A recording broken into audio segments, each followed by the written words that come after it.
Muy buenas, enferebros, ¿qué tal estáis? Bueno, en el vídeo de hoy vamos a tocar el tema que viene ya siendo recurrente, que es el de los aerosoles. Cada vez hay más evidencia de que es una de las vías principales de contagio. Es más, muchos autores defienden que es la principal vía de contagio. Defienden que es más fácil entrar en contacto con aerosoles que con gotas de mayor tamaño. Esto es muy importante porque tiene muchísima lógica.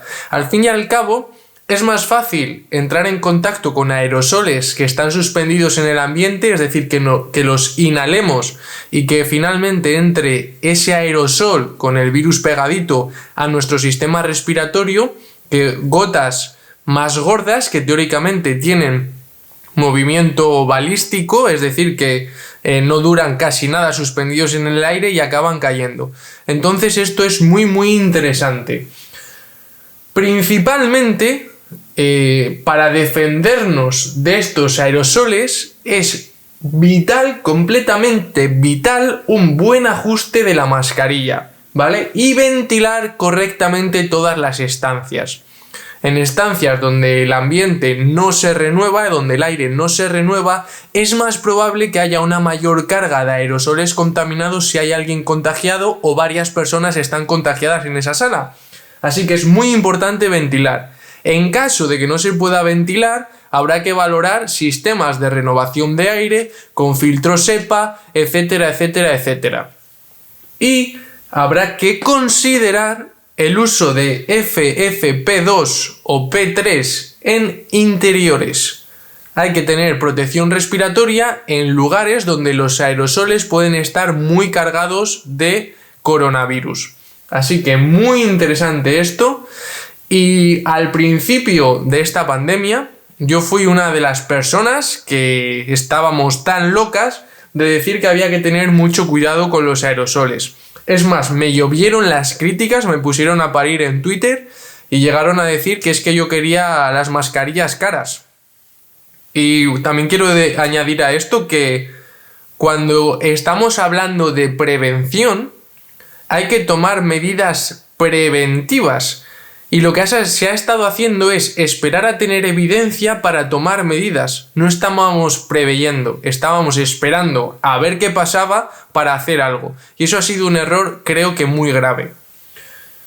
Hay que tener en cuenta que los virus que a priori son tan extremadamente contagiosos, hay que sospechar de aerosoles. Porque es la vía que más contagiosidad da, que más transmisibilidad nos puede producir.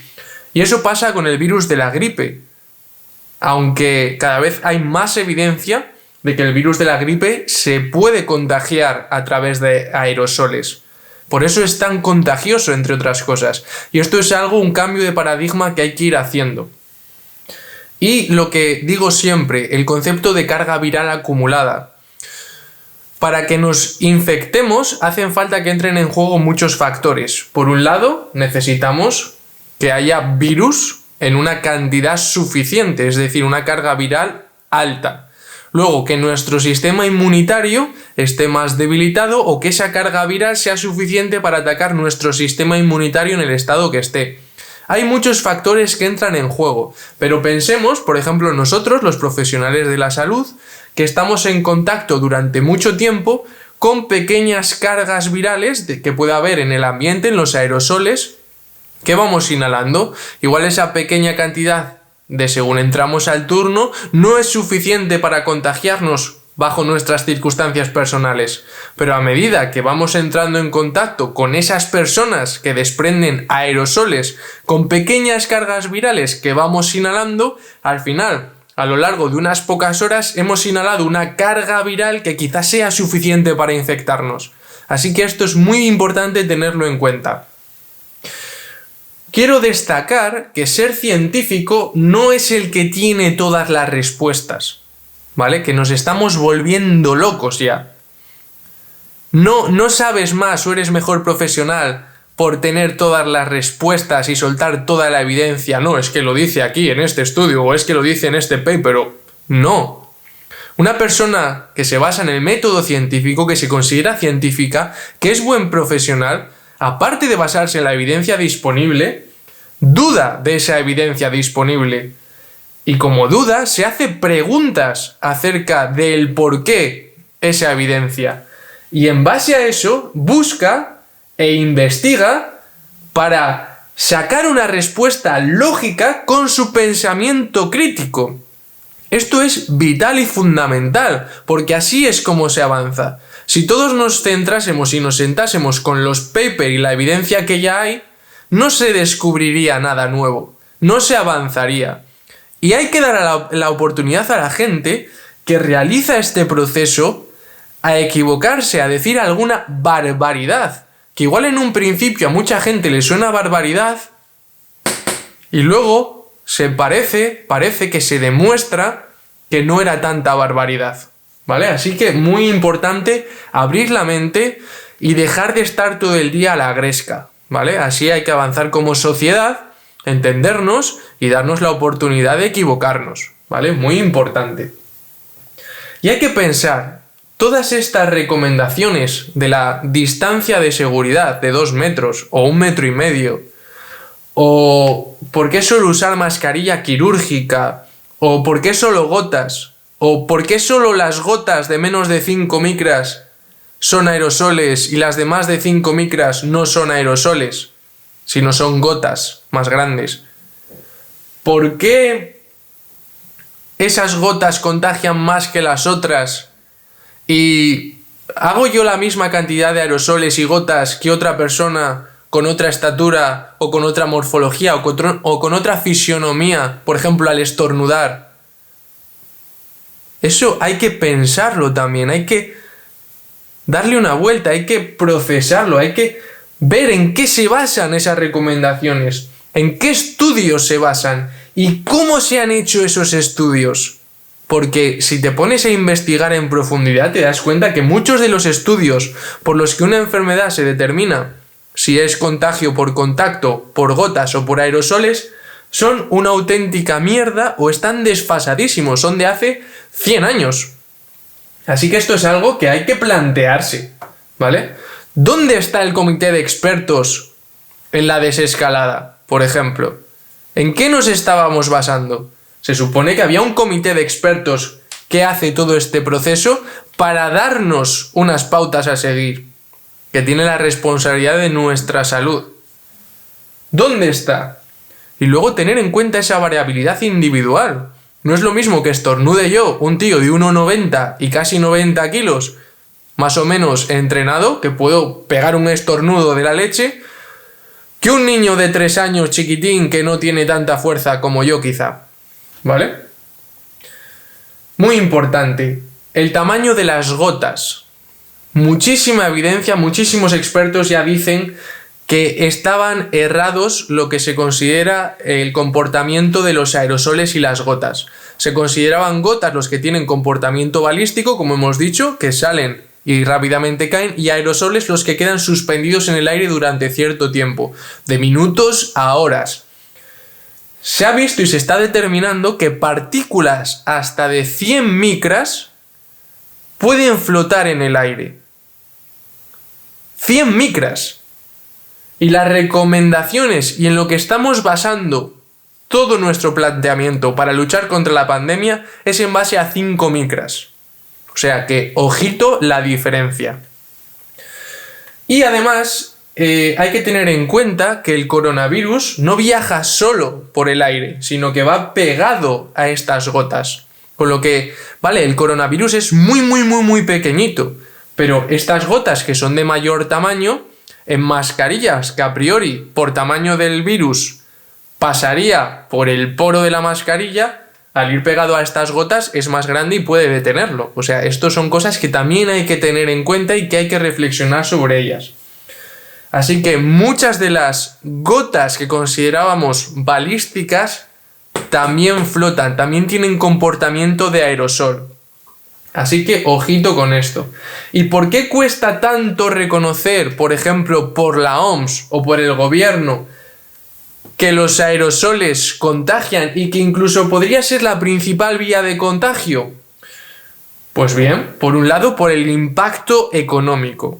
Recordemos que esto no es nada nuevo. Al principio de la pandemia se dijo que las mascarillas no servían. En vez de decirnos, es que se piensan que somos tontos, y luego sí servían. En vez de decirnos, bueno, esto puede ser por otros matices, pero bueno, la cosa es que yo, por ejemplo, me he sentido engañado porque en vez de decirme, mirad chicos, por ejemplo, hablo desde el punto de vista de la enfermería, ¿no? De ser enfermero. Mirad chicos, está pasando esto, no tenemos recursos, no tenemos mascarillas, harían falta, pero no tenemos. No, nos dicen que no hacen falta, nos exponen pensando nosotros con una falsa sensación de seguridad que no hacen falta, y luego resulta que sí hacían falta y que el problema de base, de trasfondo, era que no había mascarillas. ¿Qué más? Si reconocemos que los aerosoles son una de las principales vías de contagio, los protocolos de seguridad tienen que variar de forma drástica. Tendría que ser todo muy diferente. ¿Por qué? Porque quizás, por ejemplo, tendríamos que utilizar mascarillas de protección respiratoria, las FFP, en interiores. En interiores, por ejemplo, que estén mal ventilados. Esto supone un cambio muy drástico. Luego, además, muchos de los sitios, la ventilación que tienen puesta, los aires acondicionados, quizás no sean fácilmente adaptables a los filtros que hay que poner y a los sistemas que habría que utilizar. Y eso cuesta un dinero también implementarlo, entre otras muchas cosas. Luego, puede generar alarma social, ¿no? Este va y ven, ahora sí, ahora no, ahora sí, ahora no, que nos tiene a todos locos y que encima promueve la duda, la incertidumbre y que se generen corrientes pues de pandemia, anti-COVID, antivacunas y su leche en vinagre, ¿vale? Ese pánico social tampoco beneficia para nada, porque estamos hartos de que hoy digan una cosa y al día siguiente la otra. Y por el otro lado, por huevitis. Al final no quieren no tener razón, quieren tener razón y lo estiran hasta que la evidencia les pega en la cara, básicamente. Vale, el problema también que tenemos muchas personas es que no somos capaces de ver que los recursos y la salud van de la mano y se interrelacionan. Es decir, hay una batalla de blanco-negro como siempre, en vez de una escala de grises de no, es que solo miran la economía, no, es que solo hay que mirar la salud.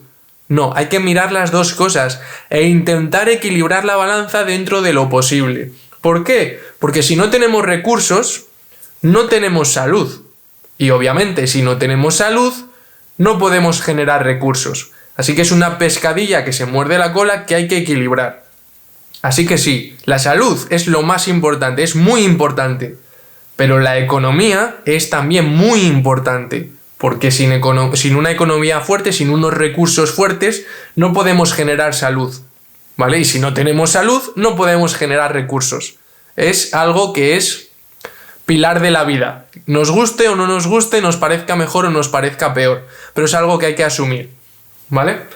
Entonces, muy importante tener esto claro, porque no se puede tirar la balanza solo a un lado o solo al otro. Es increíblemente difícil tomar decisiones en esta situación. Es muy fácil hablar desde la barrera, como estoy haciendo yo ahora, pero si tuviera que tomar decisiones acerca de todo esto, me las vería y me las desearía, porque cualquier cosa que decidas y que digas tiene una repercusión a nivel nacional y mundial muy grande, muy pero que muy grande. No estoy criticando, no estoy diciendo que esté bien o mal, solo intento exponer mi opinión y evidencias que van saliendo, como ya sabéis. La pena de todo esto es que la gestión de la pandemia se ha llevado mucho al terreno político, ¿vale? Discusiones, engaños de los unos, de los otros, hacia la población. Estamos hartos, ¿vale? Hartos. Y al final esto se reduce en que solo quieren votos. Y es una auténtica pena. Se viene una crisis económica monumental. Aún tenemos una crisis sanitaria monumental y van a venir tiempos bastante jodidos. Bastante jodidos. Así que hay que prepararse. Luego, por otra parte, los medios de comunicación nos han hecho una labor extraordinaria pero desde un prisma en muchos casos erróneo. Pienso yo, en muchos casos muy bueno y en muchos casos erróneo. ¿Por qué? Porque se busca el clickbait. Son empresas que lo que buscan es ganar dinero, tener audiencia y necesitan ese clickbait. Por ejemplo, el estudio que hablábamos ayer, el coronavirus dura 28 días en superficies. Vale, sí, estás informando a la población, pero estás utilizando el clickbait, porque luego no explicas lo fundamental de ese estudio, y es que se ha hecho en condiciones de oscuridad, por lo que extrapolarlo a la realidad es bastante complicado. Si eso se explicase a la población, la empoderarías, la estarías bien informando y sería muchísimo más positivo y enriquecedor y la gente no acabaría como loca. Que al final lo que buscan también es eso, ¿no? Audiencia, que estar pendiente, decir, ay madre mía, que se comente, etcétera, etcétera. Y eso pues no ayuda mucho, la verdad. Y por supuesto, tampoco se puede acusar solo a los medios de comunicación. Como hemos dicho, hace falta lógica y pensamiento crítico. Lógica y pensamiento crítico. Yo puedo decir algo, pero no puedo poner un cerebro en la cabeza de quien me escucha. Esto es muy importante. Yo igual he querido decir una cosa y esa persona lo interpreta de una manera. Así que eso hay que tenerlo en cuenta, ¿vale? Así que nada, esto es, como veis, mi opinión personal. Los aerosoles, como ya vinimos diciendo desde hace mucho tiempo, tienen un papel fundamental. Hay que reconsiderar completamente todos los protocolos, no solo del coronavirus, sino en general y de la mayoría de infecciones respiratorias, como puede ser la gripe. Esto lo venimos hablando mucho tiempo. Mucha gente ya ha pensado estas cosas, pero hay que verlas y hay que atreverse a hablarlas y ponerlas sobre la mesa en una sociedad en la que hoy en día estamos todos a palos, a lapidarnos, en vez de a crecer juntos y avanzar. Os recomiendo encarecidamente el podcast y el documento, el escrito que ha hecho mi amiga y compañera Elena, de Urgencias y Emergencias.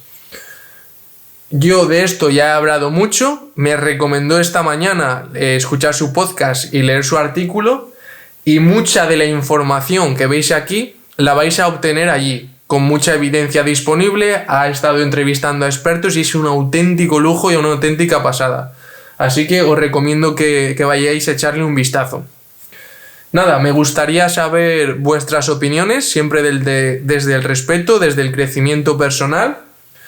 ¿Y qué pensáis de todo esto? Nada más que añadir. La verdad que me he calentado un poco, me he extendido un poco, pero me parece muy importante hablar de estas cosas. El domingo, como sabéis, vamos a estar con Alba hablando de COVID persistente, un COVID que le entra a una persona y no acaba de irse, sigue dando positivo y tiene síntomas y secuelas de la enfermedad. Va a ser súper interesante. Alba es una auténtica experta, sabe muchísimo de COVID y encima lo ha vivido en sus carnes durante muchísimos meses. Os recomiendo que vayáis el domingo a las 12, seguramente lo demos por aquí por Instagram y también por YouTube. Así que nada, familia, espero que os sirva esto, sobre todo que os haga reflexionar, que os haga abrir el coco un poquito y yo también enriquecerme de vuestras opiniones. Un abrazo muy fuerte, nos vemos por ahí en el próximo vídeo o tocando vidas. Un abrazo.